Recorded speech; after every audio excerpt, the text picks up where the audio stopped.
Baiklah, Bismillahirrahmanirrahim. Assalamualaikum warahmatullahi wabarakatuh. Saya di sini memperkenalkan diri, nama lalu Muhammad Jakar Firdaus dengan NIM 12130100074, kelas 2B, jurusan atau prodi Hukum Keluarga. Baiklah, di sini saya akan memaparkan materi mengenai pokok pemikiran terhadap politik hukum Islam.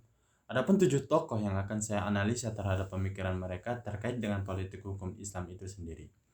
Yang pertama yaitu pemikiran Hasbi As-Siddiq terkait dengan politik hukum Islam. Bahwasanya dengan kapasitas keilmuannya yang ia miliki, Hasbi As-Siddiq berulang kali mengajak kepada eksponen para hukum Islam untuk menggunakan ijtihad dalam melakukan pembaruan hukum Islam yang berpribadian Indonesia sesuai dengan karakteristiknya. Ia mengatakan dalam bukunya bahwa fikih yang berkembang dalam masyarakat kita sekarang adalah fikih Hijazi, Misri dan Hindi yang terbentuk atas dasar adat istiadat dan kebiasaan masyarakat Hijaz, Mesir dan India. Dengan demikian karakteristik yang khusus dari masyarakat Muslim menurutnya dikesampingkan karena fikih asing tersebut dipaksakan penerapannya ke dalam komunitas lokal melalui taklid, katanya. Demikian dari pemikiran Hasbi As-Siddiq terkait dengan politik hukum Islam. Kita lanjut ke tokoh yang kedua yaitu pemikiran Yusuf Qaradawi terkait dengan politik hukum Islam, ialah pemikiran mengenai konsep ijtihad kontemporer dengan pembaruan hukum Islam. Adapun yang digagas oleh Yusuf Qaradawi ialah ijtihad tarjihi intiqai dan ijtihad insya'i, atau bisa juga kreatif serta integrasi antara keduanya, sedangkan wujud atau pembentukannya dapat dalam bentuk perundang-undangan, fatwa maupun hasil penelitian badan. Nah, model-model ijtihad tersebut dapat dijumpai dalam pembaruan hukum Islam di Indonesia, terutama dalam undang-undang perkawinan dan kompilasi hukum Islam. Kemudian tokoh yang ketiga yaitu mengenai pokok pemikiran Hazairin terkait dengan politik hukum Islam, bahwa yang menjadi salah satu pemikiran utamanya dalam segi hukum yang sudah berjalan adalah berusaha untuk memahami arti dari sebuah keadilan. Inilah salah satu contoh dari metode ideologis beliau yang gigih menyerukan dan memperjuangkan pemberlakuan hukum Islam di Indonesia, sehingga ia mengatakan bahwa bangsa Indonesia akan bahagia apabila hukum yang berlaku di negara ini adalah syariat agama atau sekurang-kurangnya hukum yang tidak bertentangan dengan syarat agama.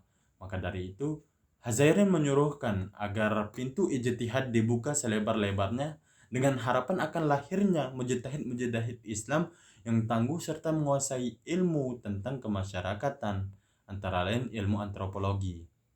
Demikian pemaparan pemikiran dari Hazairin. Kita lanjut ke tokoh yang keempat yaitu Muhammad Abduh, bahwa pokok pemikiran Muhammad Abduh mengenai politik hukum Islam juga dapat terlihat dalam yang pertama yaitu arti tanah air, bahwa Muhammad Abduh menggariskan kedudukan tanah air dengan adanya hubungan yang erat dari seseorang warga negara dengan tanah airnya, dan ada 3 hal yang harus seseorang cinta kepada tanah airnya.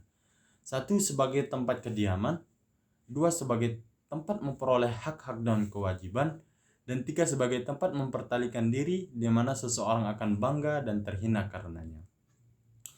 Yang kedua yaitu demokrasi dan pemerintahan. Prinsip demokrasi harus dipegang bersama-sama baik oleh penguasa maupun rakyat biasa.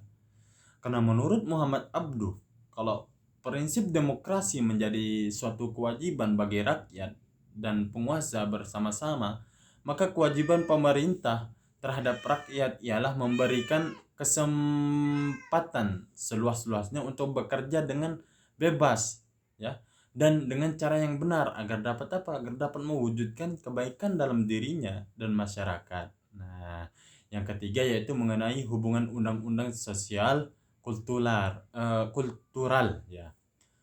Orang akan keliru kalau mengira bahwa undang-undang yang adil dan yang sesuai dengan prinsip kemerdekaan ialah undang-undang yang cocok dengan dasar-dasar kebudayaan dan politik yang berlaku di negara lain, karena tiap-tiap negeri atau tiap-tiap negara berbeda dengan satu sama yang lain. Kemudian menurut Muhammad Abduh bahwa fungsi undang-undang itu hanya untuk memelihara keadaan yang sudah ada, bukan mengadakan perubahan secara serentak. Ya, perubahan akhlak dan adat umat hanya bisa dicapai dengan pendidikan, bukan dengan undang-undang gitu. Kemudian kita lanjut ke tokoh pemikiran selanjutnya, yaitu kelima, yaitu Kiai Haji Ali Yafi dan Kiai Haji Sahal Mahfuz. Terhadap pokok pemikiran mereka terkait politik hukum Islam yang menjadi persamaan dalam pemikiran mereka, yaitu mengenai fikih sosial, bahwa rumusan fikih sosial Kiai Haji Ali Yafi dan Kiai Haji Sahal Mahfuz sama-sama berbicara dalam dimensi sosial. Tetapi yang menjadi perbedaan diantaranya ialah Kiai Haji Ali Yafi lebih mengembangkan kepada konsep fardu kifayah, dan Kiai Haji Sahal Mahfuz yaitu lebih mengembangkan kepada konsep maqasid syariah gitu. Nah, kemudian secara konseptual fikih sosial yang digagas keduanya masih belum memberikan rumusan konsep yang jelas mengenai fikih sosial. Demikian pemikiran dari Kiai Haji Ali Yafi dan Kiai Haji Sahal Mahfuz terkait dengan politik hukum Islam. Kita lanjut ke tokoh yang keenam, yaitu Ibrahim Hussein. Di antara pemikiran hukum Islam Ibrahim Hussein yaitu keharusan taklid. Taklid menurut istilah adalah beramal berdasarkan pendapat orang lain tanpa mengetahui dalil yang digunakan. Nah, sebagian pihak ada yang membedakan antara taklid dengan ittiba. Nah, ketika taklid mengamalkan pendapat orang lain tanpa mengetahui dalilnya, maka ittiba adalah mengamalkan pendapat orang lain dengan mengetahui dalilnya. Nah, Ibrahim Hussein tidak membedakan antara taklid dan ittiba. Menurutnya yang ada hanyalah ijtihad dan taklid. Nah, menurut Ibrahim Hussein, ittiba masuk dalam kategori taklid karena sama-sama mengikuti pendapat orang lain. Hanya saja istilah dan tingkatannya berbeda. Bagi mereka yang tidak mampu berijtihad, dan keharusan ijtihad bagi orang yang mampu dan memenuhi syarat berijtihad, beliau juga membolehkan talfiq meskipun hanya untuk mencari keringanan. Terdapat 9 metode yang digunakan Ibrahim Hussein dalam reaktualisasi hukum Islam. Di antaranya yaitu pemahaman terhadap Al-Quran, pemahaman terhadap hadis, qiyas, menggalakkan masalah mursalah, membuktikan yang qat'i, pendekatan ta'akuli, pendekatan zawajar dalam hukum pidana, penggunaan kaidah irtika, sosialisasi asad al-dari'ah, dan sebagian fatwa kontroversial yang ia miliki menjadi sebuah masalah gitu. Sebagian fatwa kontroversial beliau yaitu mengenai kebolehan keluarga berencana. Terus yaitu dokter boleh melihat aurat besar kemaluan pasiennya demi kepentingan pemeriksaan. Kemudian penentuan Idul Fitri dan Idul Adha itu merupakan kewenangan pemerintah, bukan suatu lembaga. Kemudian tayamum dan khamr yang berbahan dasar anggur, alkohol, dan etanol itu diperbolehkan. Karena apa? Karena bahan dasarnya yang suci. Nah, diperbolehkan melakukan eutanasial pada pasien HIV, dan yang terakhir yaitu diperbolehkan mendonasikan organ tubuh gitu. Demikian pokok pemikiran terkait politik hukum Islam menurut Ibrahim Hussein. Kita lanjut ke tokoh yang terakhir, yaitu tokoh yang ketujuh ialah Munawwir Syadzali. Munawwir Syadzali salah seorang yang pernah menjabat sebagai Menteri Agama RI Republik Indonesia selama 2 periode berturut-turut. Beliau bukan hanya sebagai negarawan tetapi juga sebagai seorang pemikir yang handal dalam bidang politik dan keagamaan. Pemikirannya tercermin dalam karya-karya intelektual dan kebijakan-kebijakan yang diambilnya sebagai Menteri Agama dan secara umum.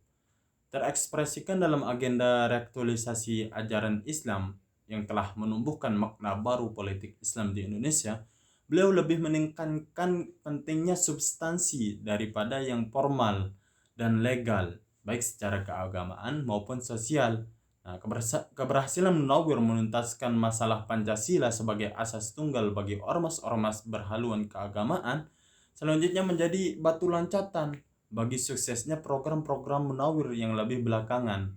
Di antaranya yang menonjol adalah pembenahan IAIN dan lembaga-lembaga pendidikan Islam di bawahnya. Nah, restrukturisasi peradilan agama dan kodifikasi hukum Islam dan reaktualisasi Islam harus diakui bahwa kesediaan ormas-ormas Islam untuk menerima Pancasila sebagai Asas tunggal telah mengubah pandangan pemerintah tentang umat Islam yang selama ini dicitrakan sebagai ekstrem kanan, di mana pada masa ini kepentingan-kepentingan umat Islam diakomodasi oleh pemerintah. eh, Memandang ke belakang, Munawir mengatakan bahwa kepentingan-kepentingan kaum muslim justru terpenuhi dengan absennya partai-partai Islam gitu.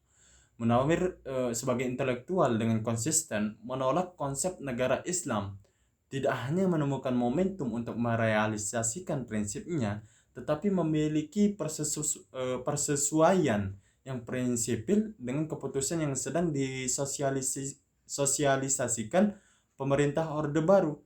Ia menegaskan kita bangsa Indonesia, khususnya umat Islam, patut bersyukur kepada Allah bahwa para pendahulu kita atau para pendiri Republik Indonesia telah merumuskan Pancasila untuk dijadikan ideologi negara.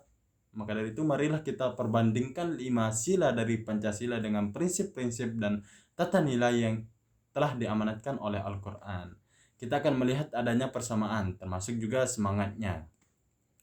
Hendaknya kita umat Islam Indonesia menerima Republik Indonesia yang berdasarkan Pancasila ini sebagai sasaran akhir dari aspirasi politik kita dan bukan sekedar sasaran antara atau batu loncatan ke arah sasaran yang lain. Nah, demikian pemikiran Munawir Sazali terkait dengan politik hukum Islam.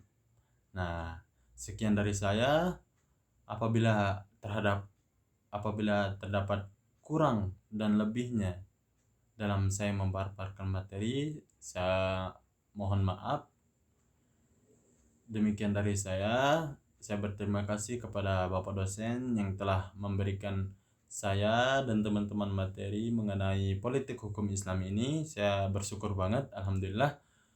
Terima kasih kepada Bapak dosen. Assalamualaikum warahmatullahi wabarakatuh.